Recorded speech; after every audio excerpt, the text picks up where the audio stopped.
બેને હમણાં એક પુરુષની પાસે જઈને કીધું કે ભાઈ હું છે ને એક સર્વે કરું છું અત્યારે, અને મારે એમાં થોડાક પ્રશ્નોત્તરી આવે. એ પ્રશ્નો તમને હું પૂછું, તમે જવાબ આપશો? એ ભાઈ કે પૂછો. એટલે આ બેને પ્રશ્નો પૂછવાના ચાલુ કર્યા. કે માનો કે તમે એક બસની અંદર છો, તમને સીટ મળી ગઈ છે, તમે ઓલરેડી બેઠા છો, અને એક કોઈ યુવતી એ બસની અંદર ચડે તો તમે એને જગ્યા આપો?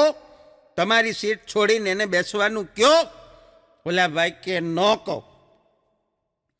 એ બેને બીજો પ્રશ્ન પૂછ્યો.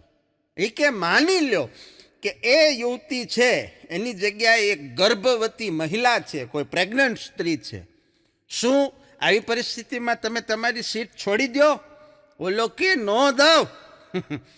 એને ત્રીજો પ્રશ્ન પૂછ્યો.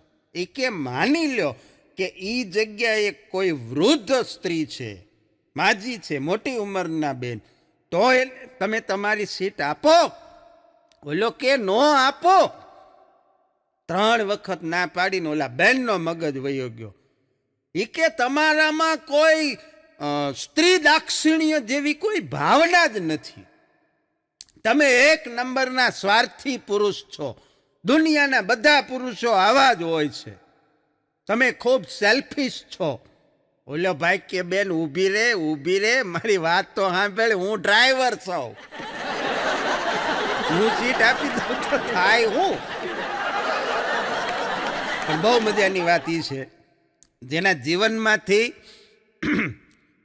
ચર્ચા, મરચા અને ખર્ચા, આ 3 વસ્તુ ઓછી થઈ જાય ને તો ઘણી બધી મુશ્કેલી ઓછી થઈ જાય.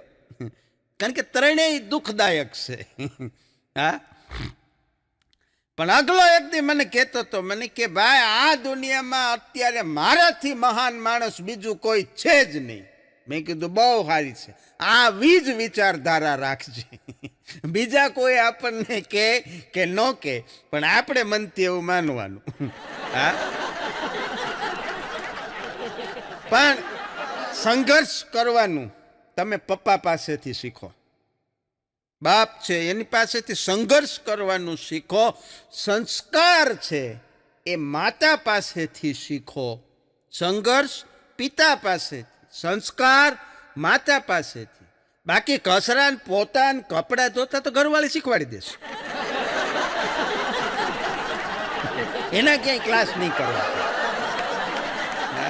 એક જણો તો ખરેખર પૂછતો હતો, બોલો હમણાં, એ કે હે ભાઈ લગ્ન પછી ઘરવાળી એ કે મારે આપણને, એ કે ખાલી અફવા છે કે સાચી વાત છે? મેં કીધું આને કોઈ કેવો બીવડાવી દીધો છે. ખરેખર એવું કાંઈ હોતું નથી. લગ્ન જીવનની, દાંપત્ય જીવનની મજા છે સાહેબ. અને હું તો કાયમ માટે કહું છું કે પતિ પત્નીના હોય એક મતાત થાય સરગા પરમાં સતા, 2 જણાની એક મતી હોવી જોઈએ. તો આનાથી મોટું બીજું કોઈ સંસારનું સુખ નથી સાહેબ. હા, પણ આ તો અગલો મને કહેતો હતો, મને કે આ છે ને આ લગ્નની અંદર સાસરિયા પક્ષવાળા છે ને, કન્યા પક્ષવાળા કંકોત્રીમાં મને કે એક ભૂલ કરે છે. મેં કીધું શું?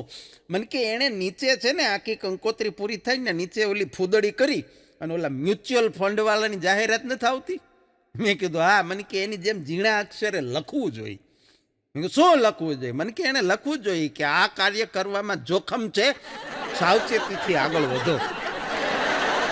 આટલું લખે ને તો મને કે કોઈને ખબર પડે. ખરેખર બધે જોખમ નથી હોતા, પણ આ તો અગલાની વાત છે.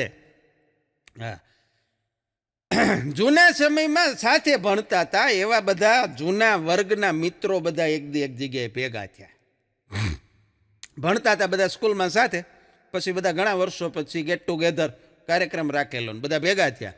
એટલે એક છોકરીએ કીધું, એ કે હારે ભણતા હતા ને ત્યારે સ્કૂલમાં, ત્યારે એ છોકરો મને રોજ કે મને હેરાન કરતો, મારી સામું જોયા કરતો, રોજ મારી સામું જોતો, હું એને ભાવ નહોતી આપતી.